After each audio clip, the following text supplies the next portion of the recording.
राज ठाकरे ने मुंबई में ही कल फेरी वालों के खिलाफ एक आंदोलन किया था, जिसमें कई फेरी वाले घायल हुए और उनकी दुकानें भी तोड़ी गई। आइए मुंबई की जनता से जानते हैं कि उनकी इस पूरे हादसे के ऊपर क्या राय है। आपसे हम जानना चाहेंगे कि राज ठाकरे ने जो कल एक हिंसावादी सोच के साथ पूरा एक आंदोलन किया फेरी वालों के खिलाफ, इसके ऊपर आपकी क्या प्रतिक्रिया है? पहले तो इस बात को हमें समझना पड़ेगा कि जो MNS पार्टी है, जो मिस्टर राज ठाकरे हैं, वो चुनावों के पहले एक्टिव हो जाते हैं। ना वो पूरा 4 साल जनता के हित के काम के बारे में सोचते हैं, ना किसी और के बारे में सोचते हैं। कुछ 4-5 मुद्दे हैं, जैसे उत्तर भारतीयों का मुद्दा हो गया, जैसे फेरी वालों का मुद्दा हो गया, ऐसे मुद्दे उठा के वो अपनी पार्टी को या दूसरी किसी पार्टी का बी टीम बन के उनके लिए काम करने की कोशिश करते हैं। जहाँ तक बात रही फेरी वालों की, अगर आप फेरी वालों को रोड से उठा के फेंक देंगे तो वो धंधा कैसे करेंगे, वो पैसा कैसे कमाएंगे, अपने गांव में पैसा कैसे भेजेंगे? तो ये तो भूखमरी वाला हाल है ना। अगर आप लॉ अपने हाथ में लेके चलाने की कोशिश करेंगे तो वो तानाशाही हो गई। और मैं तो ये समझ नहीं आ रहा कि बीजेपी की इतनी मेजॉरिटी सरकार है यहाँ पे, तो वो राज ठाकरे के खिलाफ एक्शन क्यों नहीं लेते? उनके नेताओं को, जो गुंडे हैं, नेता नहीं है, उनको नेतागिरी करने को, ऐसे काम करने को रोका क्यों नहीं जाता? फेरी वालों का अधिवेशन बिल जो है वो 2014 में पास हो चुका है, उसको लीगलाइज क्यों नहीं किया जाता है? जो घूस के तौर पे आज हमारी BMC और पुलिस खा जाती है, वो पेड लाइसेंस फ़ी की तरफ से गवर्नमेंट खुद कमा सकती है रेवेन्यू के हिसाब से, तो वो क्यों नहीं किया जाता? ऐसी गुंडागर्दी रीजनल पार्टियों को क्यों हमेशा फ्री हैंड दे दिया जाता है गुंडागर्दी करने के लिए? फेरी वालों को आके आप लात मारोगे, उनके खाने पीने के सामान को फेंक के उखाड़ के फेंकोगे, तो उससे अगर आपको लगता है कि जनता आपको वोट देगी, जनता वोट नहीं देने वाली है। जनता को समझ आता है आजकल सब कुछ सोशल मीडिया पे, फेसबुक पे। कोई भी पागल नहीं बचा आजकल के आप 4 मुद्दे उठा लेंगे और बोलेंगे कि आप अगर सही में कुछ करना चाहते हैं तो उन्हें लीगलाइज कराइए, उनके लिए BMC मार्केट बनाइए, उनको जो जगह पे शिफ्टिंग मिलनी है कराइए। उस तरीके से आप ट्रैफिक और रोड साफ़ करवाना चाहते हैं तो कराइए ना। ये 4 दिन के नाटक से कुछ भी नहीं होने वाला। और अभी तो वो ख़त्म होने वाली है पार्टी। 7 में से 6 कॉरपोरेटर तो उद्धव ठाकरे जी ले गए, तो अब तो उनका पारा ख़त्म हो चुका है। इसलिए बौखलाहट के अंदर वो जाते जाते जो करना चाहते हैं ना, बस वही है और कुछ नहीं। तो आपको क्या लगता है कि ये पूरे एक पॉलिटिकल एजेंडा के तहत वो अपना ये एक्टिविटी को अंजाम दे रहे हैं? 100% पॉलिटिकल एक्टिविटी नहीं है तो क्या है? अगर पॉलिटिकल एक्टिविटी नहीं होती, अगर वो सही से अगर कुछ करना चाहते हैं सिटी के लिए या हमारी कंट्री के लिए या मुंबई के लिए, तो अब बीजेपी को प्रस्ताव रखते, वो BMC कमिश्नर को प्रस्ताव रखते, वो लीगल अथॉरिटीज़ के पास जाते। मतलब आप तोड़ फोड़ के क्या प्रूव करना चाहते हैं? मतलब तोड़ देंगे, फोड़ देंगे, इससे कुछ हुआ है आज तक? ना उनको वोट मिले आज तक 4th नंबर की पार्टी, 5th नंबर की पार्टी है कांग्रेस महाराष्ट्र के अंदर। पहले उत्तर भारतीयों को मारा, टैक्सी वालों को मारा, अब मार के किसी पॉलिटिकल एजेंडा पूरा कर रहे हैं अपना। बस क्या है कि जब मारते हैं ना तो मीडिया ज़्यादा कवर करती है, तो ये क्या मारने से अपनी इलेक्शन के पहले दिखाना चाहते हैं कि हम जिंदा हैं अभी मुंबई के अंदर, महाराष्ट्र के अंदर। बट वो बात है नहीं ना, मार तोड़ के कोई फ़ायदा। पॉलिटिकल एजेंडा पूरा कर रहे हैं और खुद की पार्टी का कर रहे हैं कि बीजेपी की बी टीम बन के कर रहे हैं, वो भी समझना ज़रूरी है। हमारे साथ इस मुद्दे पे चर्चा करने के लिए और भी जनता जुड़ गई है। आइए उनसे जानते हैं कि उनका इस बारे में क्या राय है। सर, आपका नाम पहले बताइए। अनवर मंसूरी नाम है, मैं MIM का लीडर हूँ सर। कल जो राज ठाकरे ने पूरा हादसा रूप जो आंदोलन किया फेरी वालों के खिलाफ, उसके बारे में आपकी क्या प्रतिक्रिया है? ठीक नहीं है। अगर क्षेत्र के, महाराष्ट्र के लोग अगर इस तरह से करेंगे और महाराष्ट्र के इतने बड़े बड़े लीडर इस तरीके से करेंगे तो गरीब लोग और जो जनता है उसका क्या होगा? आज की स्थिति ऐसा हो गई कि लोग भूखमरी के शिकार है। बीजेपी के तरीके से चलेंगे तो आपकी आज की हालत देखोगे आप, तो लोगों के पास ना तो पैसा है, ना खाने की पोजीशन है। उस हिसाब में वो जब चलते हैं और फेरी लगाते हैं, और फेरी लगाने के बाद में जब वो 2 पैसा घर पे लेके जाते हैं तो अपने बाल बच्चों को खिलाते हैं। उस स्थिति में अगर मनसे और राज ठाकरे साहब अगर इस तरह से काम करेंगे तो लोग भूखे मरेंगे और भूखमरी का शिकार होगा, करप्शन बढ़ेगा। करप्शन बढ़ने के नाते ये होगा कि हो सकता है कि जो नहीं होना चाहिए, जैसे मर्डर जैसी चीज़ भी हो सकती है, आगे का हाल बहुत बुरा होने की शंका है। शिवसेना बचाने की कोशिश कर रही है, मनसे अपने काम पे लगे हुए और बीजेपी जो है वो साफ करने में लगी हुई है। जनता गरीब परेशान है, अमीर अमीर बनता जा रहा है, गरीब गरीब बनता जा रहा है। ये लोगों की स्थिति है। अब आप देखिए क्या होगा, मन से जो करने जा रहा है उससे क्या हासिल होगा उनको उन्हीं को पता है। हमको तो नहीं लगता कि कुछ उनको हासिल होगा, लेकिन ठीक है, ये एक पॉलिटिकल मुद्दा है उनके लिए। उनका नाम बढ़ जाएगा। वैसे भी गुंडागर्दी में वो शुमार है, मन से जो है गुंडागर्दी में उनका बहुत बड़ा नाम है। और अब जो टीवी में दिख रहा है कि लोग जो है फुटपाथों पर के माल वाले लोगों को परेशान किया जा रहा है, तो ये हमने देखा है मेरी आंखों से। मैं आई विटनेस हूँ इसका। कल मैं अंधेरी स्टेशन पर खड़ा था और वहाँ पर वो सब लोगों ने मारपीट हो रही थी। और अगर ऐसा रहा तो दंगे फसाद होने में भी कोई बाकी नहीं रहेगा। लोग, फेरी वाले की बात छोड़ दीजिए, लोग परेशान, भूखमरी का शिकार होंगे तो मतलब मारामारी पे उतर जाएंगे साहब, ये बात है। तो जैसा कि आपने कहा कि फेरी वालों के खिलाफ जो ये पूरा आंदोलन हुआ ये गलत है, लेकिन राज ठाकरे ने जो एल्फिंस्टन हादसे के बाद 15 दिन का एक नोटिस भी जारी किया था फेरी वालों को कि या तो अपना सामान वो हटा ले या फिर वो अपने स्टाइल में आंदोलन करेंगे। इसके बारे में आपकी क्या राय है? देखिए कि ये काम बीएमसी का है और एल्फिंस्टन का जो मुद्दा रहा है वो एक झूठी अफवाह थी जिसकी भगदड़ हुई है, ठीक है, हुई है। और उसके अलावा वहाँ पर कोई रेलवे प्रशासन का काम है वो आप कोई ऐसे वो नहीं है, कोई गवर्नमेंट सर्वेंट नहीं है कि आप मुद्दे जो है ना अपने हाथ में ले लें और जुर्म करने के लिए अपने लोगों को उत्साहित करें। ये काम हमारा नहीं है, महाराष्ट्र के लोगों का तो ये काम नहीं था।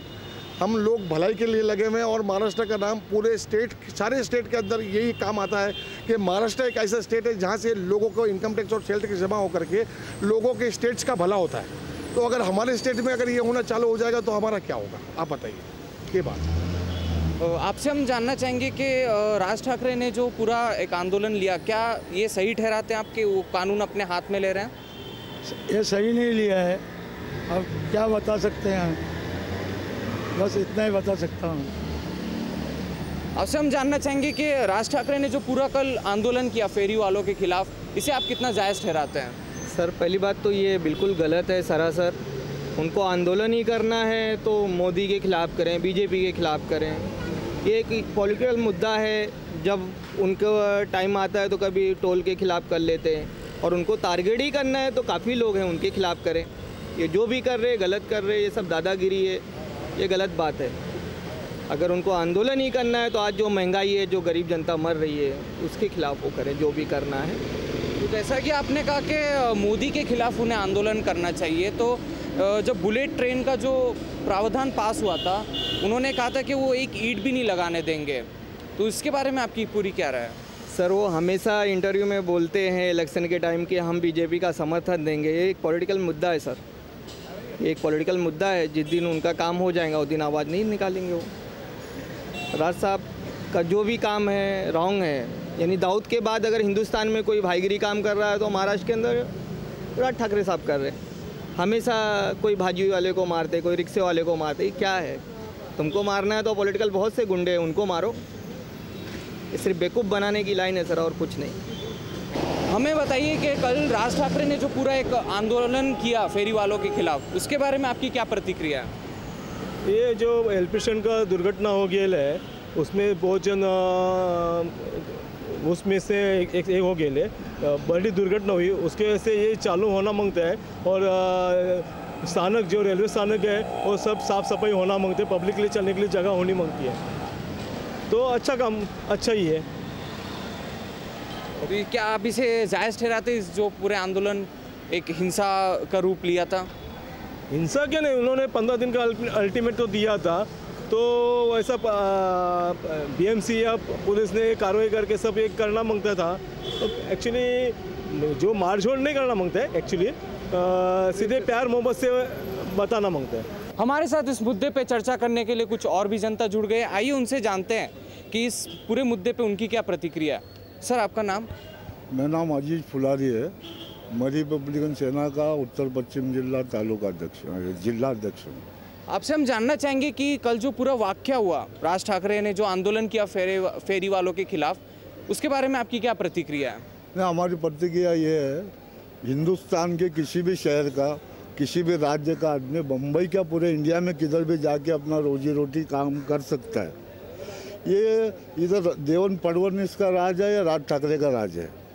बाबा साहेब अम्बेडकर ने संविधान में जो लिखा है, सबको अधिकार समान दिया है। अगर ये लोग ऐसा करते तो हमको भी इसके बारे में आवाज़ उठाएंगे हम लोग, हम खामोश बैठने वाले नहीं। और जहाँ तक अभी कल्याण और थाना के अंदर इन लोग की जो गुंडागिरी दादागिरी चली है, अगर बम्बई में दोबारा करने की कोशिश करेंगे तो हमारी पार्टी रोड पे उतरेंगी, ये ध्यान दे रहे। कानून व्यवस्था बिगड़ेंगी तो इसका जवाबदार माननीय देवेंद्र फडणवीस साहब होंगे। आपसे हम जानना चाहेंगे कि राज ठाकरे ने जो कल पूरा एक आंदोलन किया फेरी वालों के खिलाफ, इसके बारे में आपकी क्या प्रतिक्रिया है? सर, फेरी वालों के लिए कोई माँ बाप नहीं है, यूनियंस है और 2004 का और 14 का आर्टिकल सब पार्लियामेंट के अंदर पास हुआ था कि हॉकर्स को स्टेप बाय स्टेप जगह दी जाए जहां वो लोग धंधावास करते हैं, मगर माफिया, पुलिस और बीएमसी के अधिकारी ये चीज़ को मानने को एग्री नहीं है और जगह देने को राजी नहीं है। कई बार तोड़ के रिमूव करने के बाद इनके कम्प्लेक्स बनाने की बात हुई, कम्प्लेक्स भी बना के नहीं दिया गया। पहली चीज़ तो ये है कि सुप्रीम कोर्ट और बॉम्बे हाई कोर्ट में केस विन होने के बाद हॉकर्स लोग केस जीत चुके हैं। बार बार टारगेट इनको ही क्यों बनाया जाता है? वो इसलिए बनाया जाता है कि ये गरीब है, मजदूर है, इसके लिए इनका कोई साथ नहीं देता है। पिछले टाइम संजय निरुपम साहब भी हॉकर्स लोग की आवाज़ उठाए थे, उसके शांत हो गए। कुछ अदर्स पार्टियों के भी लोग उठाए थे। खाली लोग जो है, जो भी इस फील्ड के अंदर है, मोस्टली हॉकर्स का शोषण कर रहे हैं। और दूसरा, समाज कल्याण मंत्री हो या नगर विकास मंत्री हो, ये कोई कार्रवाई करते नहीं। इनके पास इतना समय नहीं है कि बम्बई जैसी महानगरी के अंदर अगर कोई यहाँ से लेटर जाता है मंत्रालय के अंदर, वो डिस्पैच पर ध्यान भी नहीं देते। इतने बिजी है, इतने इवेंट्स में, आउट ऑफ इंडिया घूमने में। मेरा कहना है इस चैनल से कि जो फेरी वाले लोग हैं वो अपनी रोजी रोटी के लिए जो भी जहाँ भी करते हैं, इवन महाराष्ट्र, बम्बई ने इंडिया में जहाँ भी, उनके साथ जहाँ भी गलत हो रहा है, तो मैं ये चाहता हूँ कि चैनल्स उनको ज़्यादा से ज़्यादा दिखाए और उनकी हक की लड़ाई लड़े। इस चैनल, हम चैनल के साथ हैं। जय हिंद, जय महाराष्ट्र। आपसे हम जानना चाहेंगे कि भारत जैसे लोकतांत्रिक देश में ऐसा हादसा होना जहां फेरी वालों को पीटा जाता है, मारा जाता है, उनकी दुकानें तक तोड़ी जाती है, क्या आपको लगता है कि ऐसे लोकतांत्रिक देश में सही है? नहीं, गलत है, ये होना नहीं चाहिए। ऐसे तो उनको तो नौकरी दो, उनको काम धंधा दो। तो फुटपाथ उठा के कहाँ जाएंगे, कहाँ लोग, बाल बच्चा कहाँ जाएंगे फिर? उनको हर चीज़ उनको सुविधा दो, बहुत कुछ हो जाएंगे उनके, तो जो भी हटेंगे उनको। संविधान ने जो बनाया है तो सबको अधिकार है, छोटा को, गरीब को, अमीर को, सब एक ही अधिकार है। सब गरीब को तकलीफ होना नहीं चाहिए। तो जैसा कि आपने देखा कि जनता का साफ साफ आक्रोश दिख रहा है इस आंदोलन के खिलाफ, क्योंकि राज ठाकरे ने जो किया है वो कहीं ना कहीं कानून को अपने हाथ में लेने का काम किया है। गौरतलब होगा कानून प्रशासन इस पे क्या अपना रुख साफ करती है। कैमरामैन FS पटेल के साथ सौम्य सिंह, IN24 न्यूज़, मुंबई।